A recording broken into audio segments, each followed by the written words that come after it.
Mauro Zini, allenatore del Montebello, che ha tenuto testa al centro giovani calciatori fino in fondo. Potevate vincere voi e ha vinto il centro, una partita aperta a qualsiasi risultato. Intanto complimenti perché avete giocato una grande gara anche voi. Grazie, l'ha detto lei, potevamo vincere, ci stava, perché alla fine... Tre pali, l'ha riconosciuta anche Copisti. Sì, me l'ha detto finita la partita, ringrazio per i complimenti, l'ho detto anche a qualcuno, i complimenti stanno bene perché piacciono a tutti quanti, però tornare a casa con i 3 punti o con 0 punti è un'altra cosa. A 1 minuto e mezzo dalla fine, a 1 minuto e 10 ci poteva stare anche il pareggio, forse immeritato, ok? Quindi...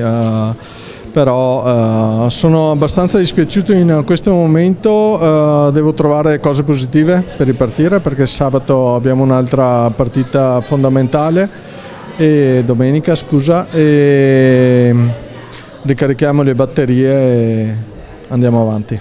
Campionato strano dove diceva anche Cupisti le squadre di bassa classifica non prendono goleade, quindi equilibrato anche da quel punto di vista lì, quindi c'è da sudare tutte le partite.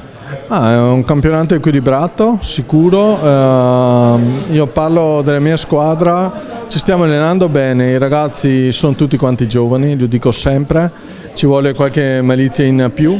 Però non posso dire niente che aumentare l'attenzione in tutti quanti i momenti della partita. Questo ci può fare il salto di qualità, uscire da questa bassa classifica che ci sta stretta e basta. Continuare a lavorare in questa maniera che secondo me è la strada giusta.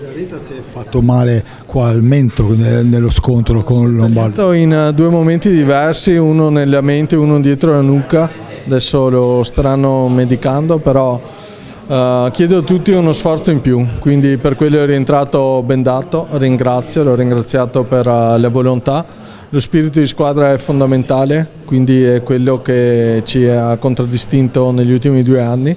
Voglio che sia così anche quest'anno e continuiamo così. Vi ha punito un ex, Luca Lombardi. Luca sì, adesso lo aspetto e mi vesto anch'io con la stecca.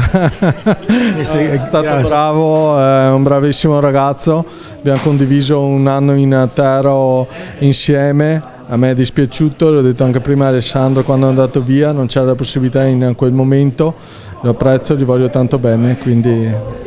Bravino, meglio si dice. Mister, grazie e buon rientro a Montebello. Grazie e tanti auguri, buon Natale a tutti. A voi, grazie.